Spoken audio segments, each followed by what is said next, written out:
Mesdames et messieurs, bonjour et bienvenue sur la chaîne.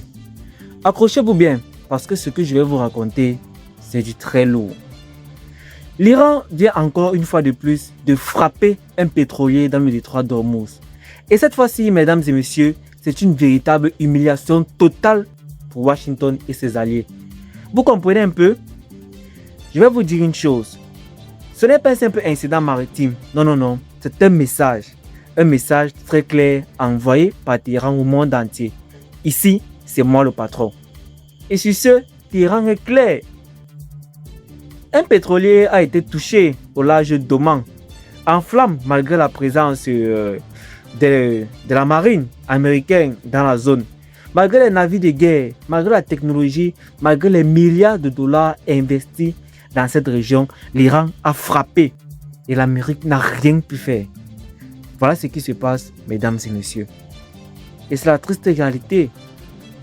Et maintenant, tenez-vous bien. Conséquence directe de cette humiliation, les navires du Japon, de l'Inde et même d'autres nations occidentales préfèrent désormais emprunter le corridor maritime contrôlé par l'Iran plutôt que la route soi-disant sécurisée par l'Amérique. C'est chaud, mesdames et messieurs. Vous vous rendez compte?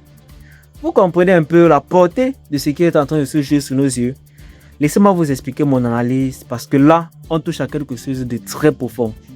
Depuis la mort du guide suprême, Ali Khamenei, au début de cette guerre, l'Iran a changé de visage. Ce n'est plus l'Iran timide qu'on connaissait, non. C'est un Iran qui a ouvert la boîte de Pandore, mesdames et messieurs. Un Iran qui exige désormais un péage, un contrôle total sur toutes les routes maritimes les plus stratégiques de la planète. Et pendant ce temps, que font les Américains et les monarchies du Golfe? Ils rejettent. Ils s'opposent, mais sur le terrain, dans les faits, c'est l'Iran qui dicte la loi.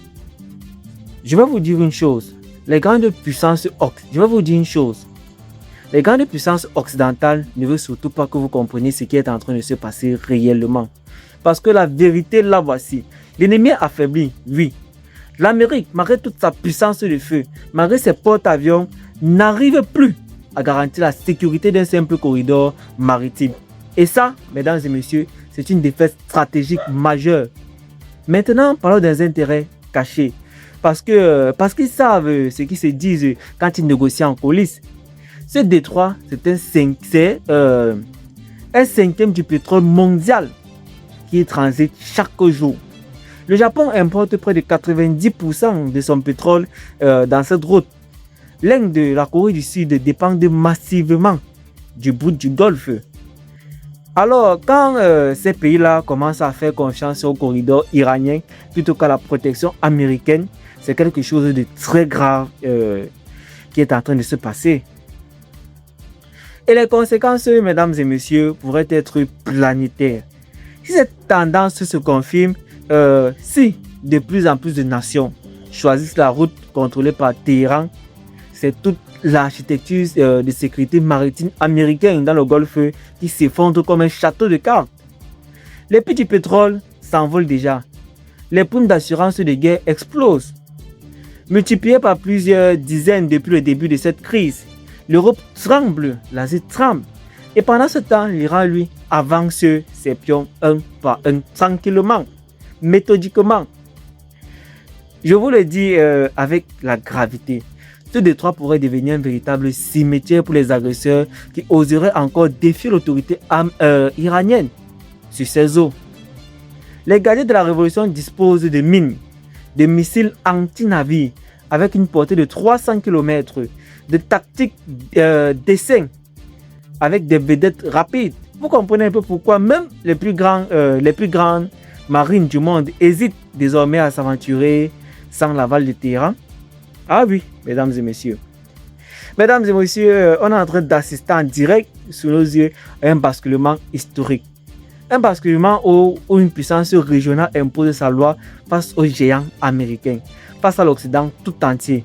Et le silence des grands médias occidentaux sur l'ampleur réelle de cette humiliation, ce silence-là, il en dit long, très long. Je vais vous dire une chose, mesdames et messieurs. L'histoire retiendra peut-être ce moment comme celui où le monde a compris que la puissance ne se mesure plus seulement en porte-avions, mais en détermination, en stratégie, en patience. Voilà ce qui se passe réellement dans cette région du monde. Alors, mesdames et messieurs, si cette vidéo vous a plu, si elle vous a ouvert les yeux sur cette réalité qu'on essaie de vous cacher, likez massivement cette vidéo, abonnez-vous à la chaîne, activez la petite cloche et surtout partagez la vidéo au maximum. Parce que l'information, la vraie information doit circuler. Restez connectés. À très bientôt pour une nouvelle vidéo.